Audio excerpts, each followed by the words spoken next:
senantiasa anak kita mendirikan sholat. Kasihan, anak saya ini masih kecil. Kalau dibangunin subuh nanti dia ngantuk. Padahal misalnya dia sudah harus sholat. 7 tahun itu sholat kata Rasulullah. 10 tahun kalau nggak sholat dipukul. Begitu kata Rasulullah SAW. Jadi tegas dengan urusan sholat. Kadang-kadang kita tegas, kadang-kadang kita lembut. Tegas bukan berarti keras, lembut bukan berarti lemah. Kita diminta untuk mengajarkan anak-anak kita untuk kencang dalam urusan sholat, teman-teman sekalian. Silakan Bapak dan Ibu senantiasa berdoa supaya anak-anaknya adalah anak-anak yang rajin dalam mendirikan sholat. Doanya itu ada dalam surah Ibrahim ayat ke-40. Surah Ibrahim ayat ke-40 itu bunyinya apa? Yang mungkin Bapak dan Ibu sering mengucapkannya.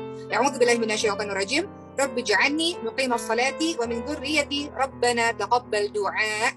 Dalam surah Ibrahim ayat 40, Allah Subhanahu wa taala berfirman, doa dari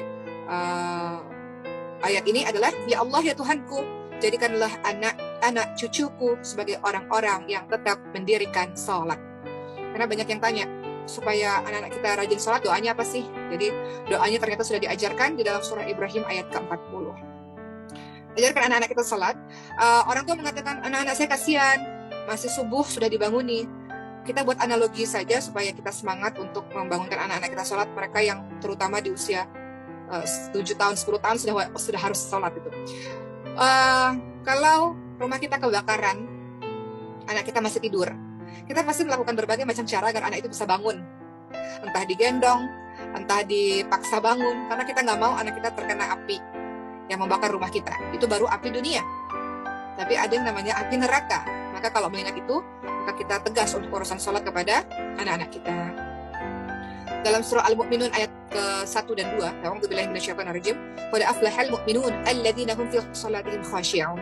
Sungguh beruntunglah orang-orang beriman, yaitu orang-orang yang senantiasa khusyuk dalam sembahyangnya. Jadi ajarkan anak-anak kita sholat. Kalau nggak corona, di tempat-tempat yang sekarang masjid masih tutup di beberapa tempat, tapi untuk para bapak, wahai para bapak, yuk subuh lah ya, kalau mungkin kalau siangnya kerja atau sorenya kerja, maghrib isya, subuh lah, yuk kita biasakan anak-anak laki-laki kita untuk sholat di masjid. Kalau bapaknya males ya, anaknya juga pasti begitu.